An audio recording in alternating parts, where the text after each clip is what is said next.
All right, President-elect Trump is threatening tariffs on all imports from Mexico, Canada, and China when he gets into office.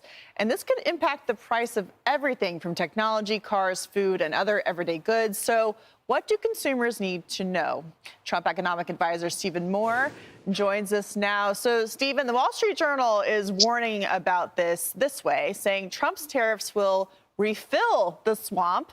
When Washington wants to impose new taxes, including tariffs, the companies and people who would be affected rush to trade associations, public relations firms, and lobbyists for help. So is that the correct analysis, or do you have something else to say about these tariff threats?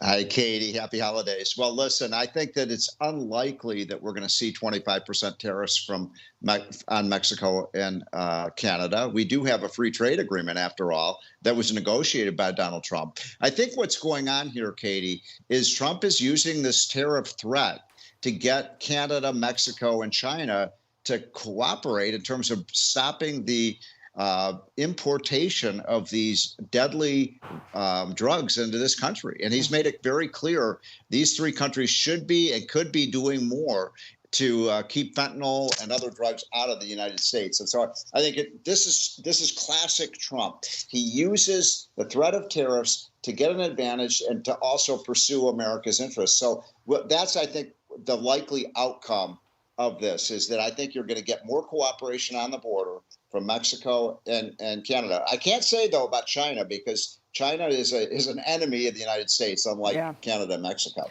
Yeah. So, Steve, what about the trade deficit issue here? Because, of course, there's the fentanyl and the border security. But, Justin Trudeau flew to Mar-a-Lago, and then President-elect Trump joked about making Canada the 51st state if he couldn't get that trade deficit fixed. Yeah, he wants Wayne Gretzky to be the next prime minister of Canada. I thought that was great line by the president. Listen, it is true that some of these countries are cheating against the United States, that we don't have fair trade with some of these countries. And I think Trump is basically saying, bring down your tariffs, stop discriminating against American products, which is something I think the American workers want to see. Look, I'm a free trade guy, but all countries have to be lowering their tariffs. We have some of the lowest tariffs in the world. So when it comes to the countries talking about these negotiations, small businesses here at home are feeling optimistic about the economy after Trump's win. The optimism index has risen in anticipation of Trump 2.0. So do the tariffs play into this? Are they not concerned about them actually going through? What does this mean?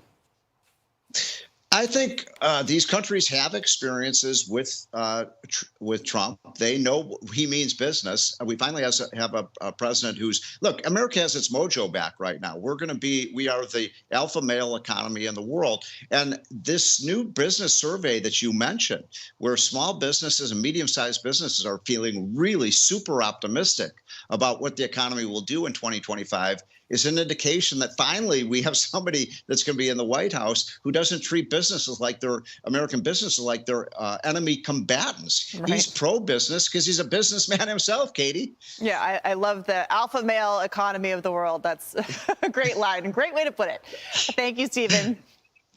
Katie, you have a good one. Have a good weekend. You too. Take care. Thank you. You too.